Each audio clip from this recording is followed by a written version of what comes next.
Senator from Petersburg, Senator Dance. Thank you, Mr. President. I rise for two introductions. I thank the Senator. You have the floor.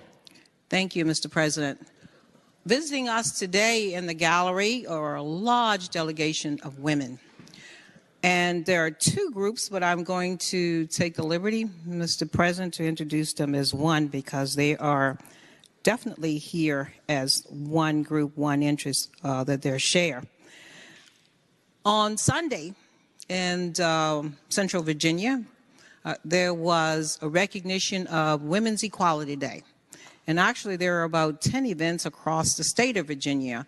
In Northern Virginia, there was Senator Servo participating in recognition of Women's Equality Day. In Hampton Roads, Virginia, there was Senator Mamie Locke and Senator Louise Lucas hosting an event. And in Central Richmond, Virginia, there was Senator Glenn Sturtevant, Senator Jennifer McClellan, and I hosting that event.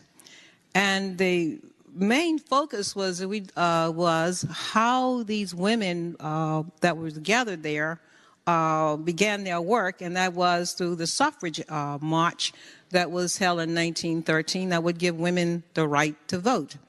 That was a national group of women known as the National Women's Party, and they're here.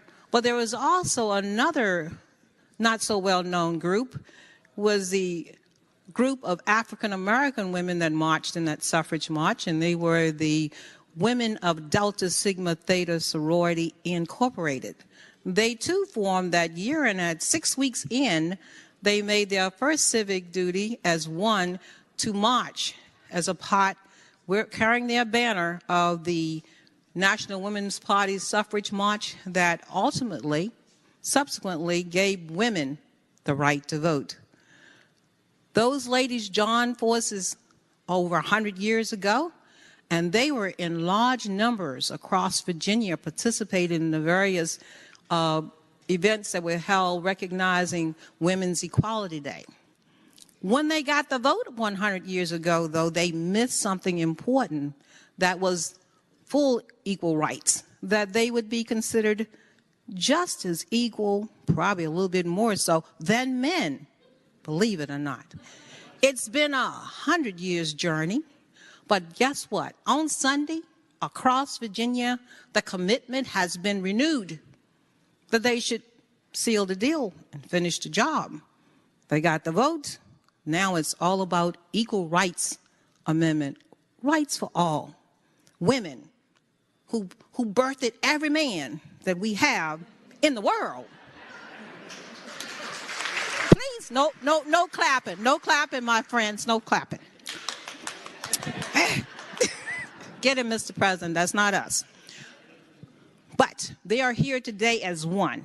And they are the National Women's Party representatives, as well as the ladies of Delta Sigma Theta Sorority Incorporated. They are here as one group, one voice to say, it is time, y'all. Let's do the right thing. So, Mr. President, I would ask you to give those awesome ladies the warm welcome of the Senate. Thank you. I thank the Senator. Would our distinguished guests from Delta Sigma Theta Sorority Incorporated and the National Women's Party in the gallery please rise if you're able? Thank you all so much for joining us here today. Thank you for your leadership here in the Commonwealth of Virginia and around this country. I think Senator Dance put it so eloquently about the power of your voice and of your work, and the importance of the issue of making sure that women have exactly the same rights as men, and that they have the opportunities that we all want for everyone here in the Commonwealth of Virginia and around this nation. I also want to especially thank the new leadership of the National Women's Party. She's a familiar face to me, Zakiya Thomas, who was my campaign manager for Lieutenant Governor, and really is a powerful voice here in Virginia, teaching a class at Georgetown Law School as well. So thank you for being here today. And the ladies of Delta Sigma Theta, founded, of course, in 1913. My mom's an AKA, but don't tell her I love Deltas, too. And the National Women's Party, what a powerful voice you have. You're welcome here anytime in the Senate and in the Capitol. And I would ask everyone please to join me in extending the warmest welcome of the Senate to our incredibly distinguished guests.